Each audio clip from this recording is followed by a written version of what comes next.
So Baldur's Gate Descent into Avernus is, I would say, a very unique vibe from the other D&D books.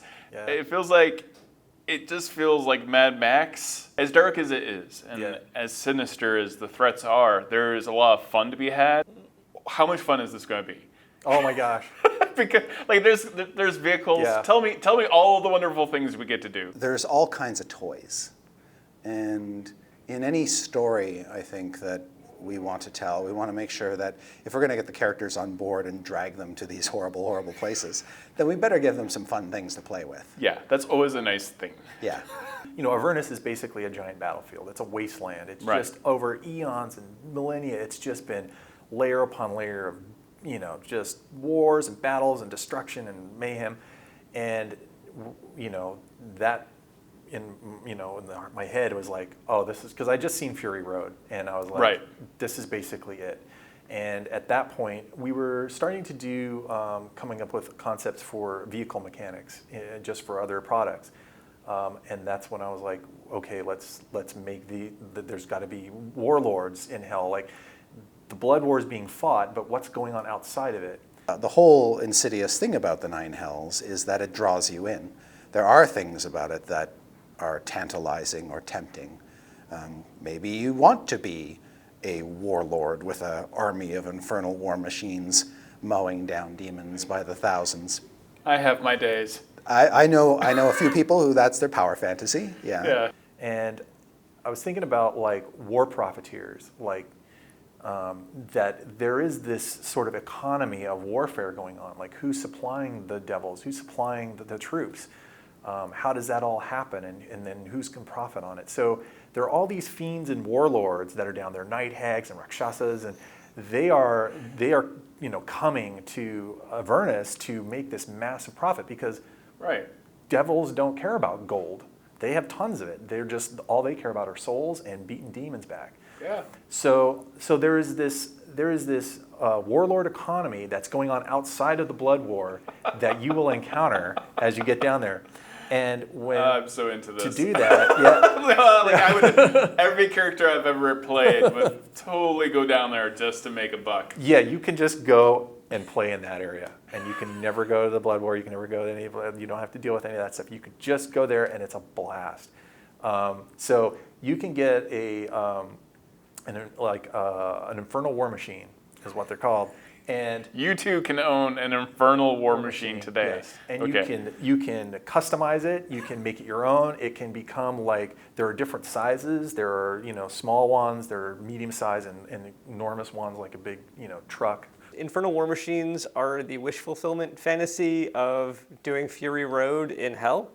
And so we have a variety of vehicles to choose from and to be tormented by. In fact, one of them is called the Tormentor. You can drive a Devil's Ride, which is basically an infernal motorcycle. Oh, wow. Which is nice, and you can perform stunts in it and all that kind of fancy stuff. And then you can sort of scale up from there. You can get, the biggest one you can probably plow around in is a Demon Grinder, which has big chompy jaws at the front and a wrecking ball swinging back and forth on the back end. There are things that could spray liquid from the river Styx and kind of enjoy that effect. What is that effect? You kind of lose all sense of yourself and your identity. That's all. You can just get sprayed down and lose all sense of who you are and your identity while driving around on a giant war machine. Because that's the wish fulfillment. Yeah. There's all kinds of... How many vehicles are there? We stat out several. And then we give you some customization options. You can customize them the way you want. It could be a movable headquarters for your party. So if you like your vehicle, but you want it to have gilded death armor, or I do, or you want to give it an acidic bile sprayer or an infernal screamer, you can definitely do that. You can have a harpoon gun with a chain. Yes. You have... Can you just grab enemies and pull them out? Yep. Off of other or you can punch it into the side of another war machine and just pull it over. You can mount a battering ram on the front of and just smash through stuff. You could have a teleporter that you could allow your machine to teleport short distances to avoid whatever you need to avoid. And there's a lot to avoid in hell. So. What does the Infernal Screamer do? I mean, I'm all about the bile. It's sick. It's kind of sick. So it's this like waxwork sculpture of a screaming figure that is mounted to your ship, and when you turn a crank in its back, it screams out psychic energy. I mean, it's no, flame-throwing guitar, but it's the next. I feel that it is. There's basically a modified version of the chase rules from the DMG. There's all sorts of hazards that you could deal with, and just rules for how war machines themselves work. Because they're vehicles, they don't feel pain in the same way that monsters feel pain. So there's a damage threshold. You have to really punch through to do damage. And if you do enough damage, you actually force people to roll on the mishap table, which is a whole bunch of things that can go wrong with your machine. What can go wrong with a war machine? At worst, it could just flip and totally roll over. It could get the steering could be stuck, and now you can only go in a straight line. The cabin can fill with all sorts of smoke, and now the driver is blind. Armor could start sloughing off, and your armor class goes down, and it could just, there are lots of things that could just be a disaster for the people on board. It's a blast. So I feel like this is going to become a mini game unto itself. Yeah. Like, do you want to play D&D, or do you just want to play D&D Hell Engines? Yeah. Let's just drive around in these absurd vehicles.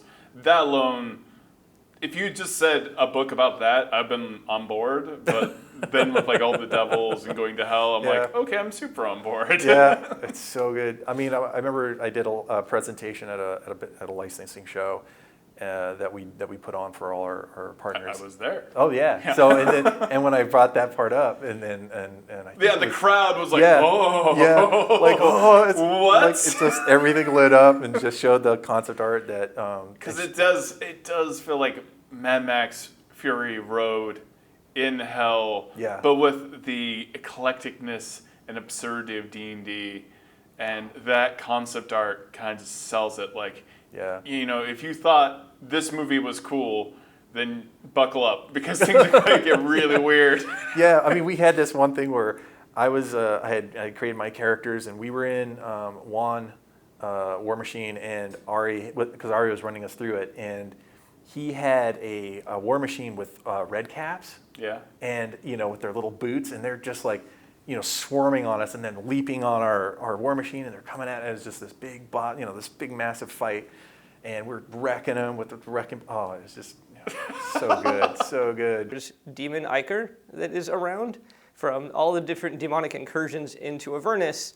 When demons die, they kind of collapse into this pool of sludgy substance, and that stuff could actually be used also in Infernal Warmachines to kind of give it a little bit of supercharged oomph. So, you're just dealing with, So if you have vats and vats of Demon Iker, you can also maybe use that to trade. Machines. Yeah. Well, you could also trade. Yep. So there are other items within Avernus that have values. That might have value to the warlords you might be dealing with. You could, if you offer them that, because then they could supercharge their machines, that has value to them. Look, in hell, if you're after a thing, you can get it as long as you talk to the right people, make the right deals. You can get whatever you want. It's you get to, one of the joys of getting your war machine, especially if you get it when you first go down into Avernus, is there's a sense of almost like Firefly, right? You get attached to your machine. This is what saw you through all of your kind of trials down here. So there's going to be the sense that this is home while you're down here. Mm-hmm. And I think people are going to get really attached to their machine, especially as they customize it and they try to save it, or the tragic loss of it when they have to ram it into something as they all leap off to save themselves. So.